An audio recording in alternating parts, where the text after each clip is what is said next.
बिस्मिल्लाहिर्रहमानिर्रहीम अस्सलामु अलैकुम वरहमतुल्लाहि वबरकातुहू। आज 25 नवंबर 2025 है और आज दिन है मंगल का। आज की ताज़ा तरीन बड़ी खबरों से इस व्लॉग का आगाज करेंगे। सबसे पहले हेडलाइंस आपके सामने रखेंगे। इसराइल ने शाम में फौजें उतार दी हैं और शाम के अंदर इसराइली झंडे लहराना शुरू कर दिए गए हैं। जनूबी शाम को शाम से अलग करने के मंसूबे तेज हो चुके हैं। तुर्की ने इसराइल से शाम के मसले पर फैसला कुन जंग लड़ने का ऐलान कर दिया है।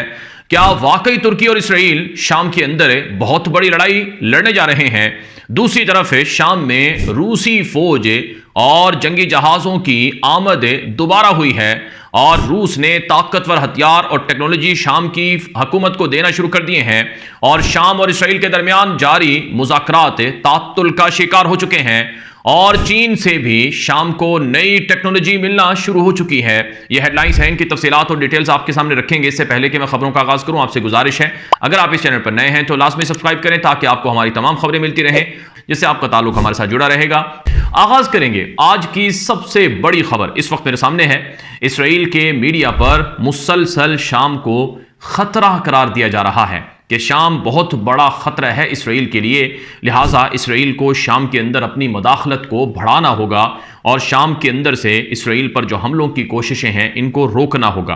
चुनाचे नाज़रीन किराम, ये एक खबर मेरे सामने देखें कि इसराइल की पार्लियामेंट के अंदर एक मुसलसल शाम के हवाले से एक डिबेट हुई है। एक ख़ास और स्पेशल किस्म का एक मीटिंग थी, एक जिसमें मुख्तलिफ तरह की डिबेट हुई।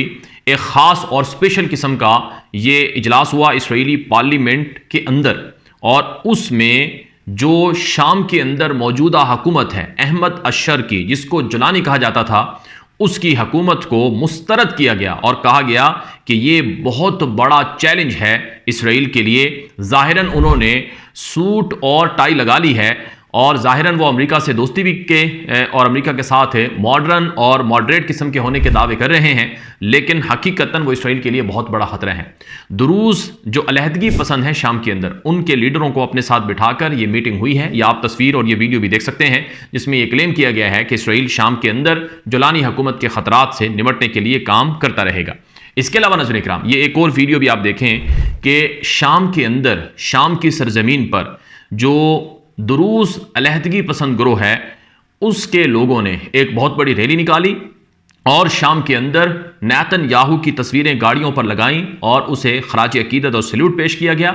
यही नहीं, शाम की सड़कों पर इसराइली झंडे भी लहराए गए। ये वीडियो आप देख सकते हैं कि किस तरह से शाम के अंदर इसराइल के झंडे और इसराइली वज़ीर आज़म, जिस पर गज़ा की जंग में जंगी जुर्म और मुजरिम इसको अक़वाम मुत्तहिदा की मातहत जो आलमी अदालत इंसाफ है ICJ ने करार दिया है, उसके झंडे शाम के अंदर, उसकी तस्वीरें शाम के अंदर लहराई गई हैं। इसके अलावा नाज़रीन इकराम, ये आप एक और खबर देखें। ये शाम की सरकारी न्यूज़ एजेंसी है साना, इस पर रिपोर्ट नशर होती है कि इसराइली फ़ौज ने शाम के इलाके कुनैत्रा के एक गांव पर कब्जा किया और वहां अपनी चेक पोस्ट बना ली है। ये इस रिपोर्ट के अंदर क्लेम किया गया है। इसी तरह से आप ये एक और ख़बर देखें जिसमें इसराइल का जो आर्मी चीफ है अयाल ज़मीर, वो शाम के अंदर गोलान पहाड़ियाँ जो 1970 की दहाई में कब्जा की गई थी इसराइल की तरफ से, वहाँ मौजूद था अपनी फ़ौज के साथ और वहाँ खड़े होकर उसने इसराइली फ़ौज की जो नई वहाँ डिप्लॉयमेंट है या उनकी जो रिहर्सल या ड्रिल या एक्सरसाइज हैं उनका उसने मुआयना किया। इसके साथ साथ इसराइल का जो वज़ीर आज़म नेतन्याहू है, ये 5-6 दिन पहले ये शाम के अंदर जनूबी शाम के इलाकों में पहुंचा था और वहाँ खड़े होकर इसने कहा था कि शाम में इसराइल अपनी फ़ौजें बरकरार रखेगा, अपनी मौजूदगी बरकरार रखेगा और शाम को इसराइल के लिए कभी खतरा नहीं बनने दिया जाएगा। बिलखुसूस जनूबी शाम के हवाले से नेतन्याहू ने यह बात कही। अब JNS नामी एक इसराइली मीडिया है, उस पर एक रिपोर्ट छपती है जिसमें कहा गया कि शाम की रियासत कमज़ोर हो चुकी है और हुकूमत का कंट्रोल अमली तौर पर ख़त्म होता जा रहा है, जिससे पूरे खित्ते में अदम इस्तेहकाम बढ़ रहा है। शुमाली सरहद पर नया खतरा जन्म ले रहा है। गैर रियासती ग्रोहों, मलिशियाओं और बैरूनी ताकतों का असर बढ़ चुका है और असल मसला शख्सियात नहीं बल्कि रियासत की गैर मौजूदगी है। यानी शाम के पास एक फ़ाल रियासती ढांचा नहीं है। शाम की कमज़ोरी से इसराइल की शुमाली फ्रंट पर यानी लबनान और शाम के बॉर्डर पर ख़तरात बढ़ रहे हैं क्योंकि अस्करी ग्रोहों को आज़ादी मिल चुकी है। इसलिए अब कोई बड़ा काम करना होगा। यानी जो इसराइल ने लबनान पर हमले शुरू किए हैं उसी तरह की कार्रवाइयां शाम के अंदर भी करना होंगी। ये इस रिपोर्ट का खुलासा है जो मैंने आपके सामने रखा, और ये इसराइली मीडिया के अंदर की बातें हैं जो इसराइली इंटेलिजेंस, ये इसराइली फौजी और इसराइली हुकूमत के करीबी लोगों से सुनकर यहाँ रिपोर्टों में लिखी जाती हैं। अब ज़रा एक और रिपोर्ट भी आप देख लें। दी टाइम्स ऑफ इसराइल पर एक ब्लॉग नशर होता है जिसके अंदर यह क्लेम किया गया कि इसराइल और शाम के दरमियान मुज़ाकरात मुकम्मल तौर पर जाम हो चुके हैं, किसी पेशरफ का इम्कान नज़र नहीं आ रहा है। नेतन्याहू ने अचानक जनूबी शाम का दौरा करके फौजी ताकत का खुला मुजाहरा किया और पैगाम दिया दमिश्क में शामी हुकूमत को, तुर्की और ईरान को।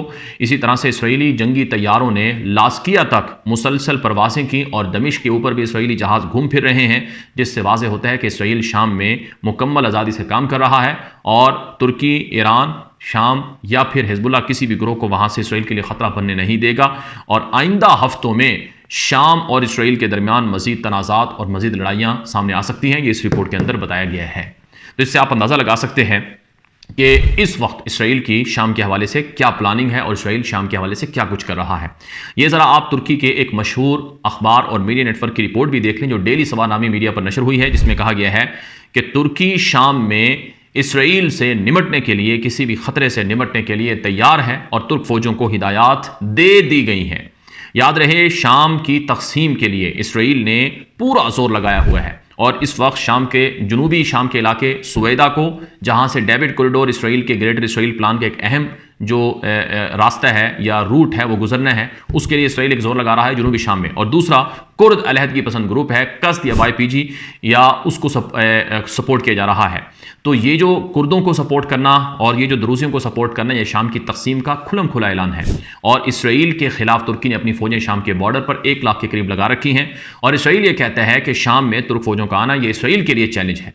अब दुनिया के बड़े बड़े माहिरीन और शाम और मशरिक़ वस्ता की उमूर पर नज़र रखने वाले लोगों का मानना है कि वो दिन बहुत दूर नहीं है, बहुत करीब है, जब तुर्की और इसराइल की शाम में फैसला कुन जंग होगी और ये जंग बड़ी ख़तरनाक और खौफनाक हो सकती है। जो भी ये जंग जीतेगा वो अल-कुद्स तक पहुंचेगा और जो जंग हारेगा वो दमिश्क से हाथ धो बैठेगा। इस हवाले से तुर्की ने अपने जदीद हथियारों को, जदीद मिसाइलों को और मुख्तलिफ तरह की चीज़ों को आजमाना शुरू कर दिया है। नाज़रीन इकराम, एक और बड़ी खबर देखने को मिली है कि शाम के अंदर रूसी फौजों की वापसी हो रही है।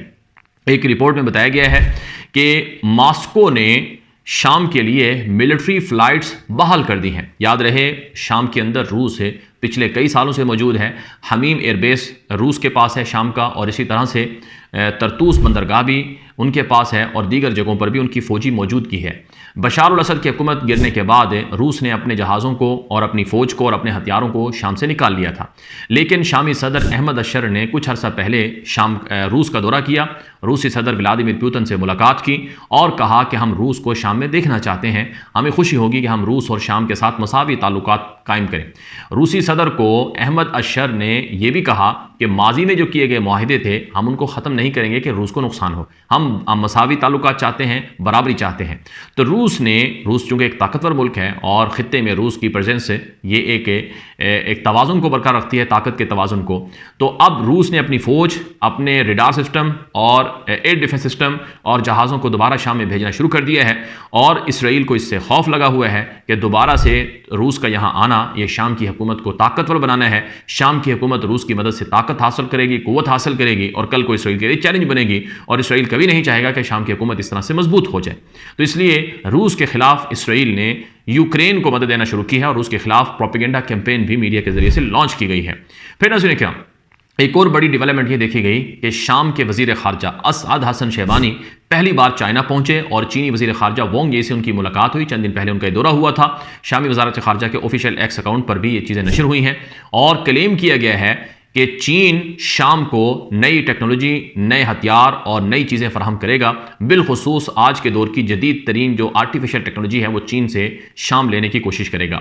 याद रहे, शाम इस वक्त बैलेंस पोजीशन के ऊपर है, यानी वो यूरोप के साथ भी अच्छे ताल्लुकात रखता है और अमेरिका के साथ भी उनके ताल्लुकात बहाल हो चुके हैं। अमेरिका ने शाम पर पाबंदियां ख़त्म की हैं और चाइना और रशिया के साथ भी उनके ताल्लुकात ग्रो हो रहे हैं और तुर्की के साथ भी उनके ताल्लुकात स्ट्रॉन्ग हैं और अरब दुनिया में सऊदी अरब और कतर शाम को माली तौर पर बैक कर रहे हैं, सपोर्ट कर रहे हैं। तो ये जो शाम की ताकत और कुव्वत बढ़ना है, शाम का मजबूत होना है, ये इसराइल को कबूल नहीं है और इसराइल इसी वजह से शाम के अंदर मुख्तलिफ अंदाज से, नए तरीक़ों से, नए हरबों से हमले कर रहा है। और नाज़रीन इकराम, शाम का जो जनूबी महाज है इस पर तो इसराइल से जंग होनी ही है। यही वजह है इसराइल ने जो लबनान पर हमले शुरू किए हैं, लबनान के साथ जो जंग शुरू की है, और जो मुस्तकबिल के हवाले से प्लानिंग और जो उनकी मीटिंग्स और जो उनकी चीज़ें सामने आ रही हैं, ये बहुत बड़ी मुस्तकबिल की जंग को वाज़ेह कर रही हैं।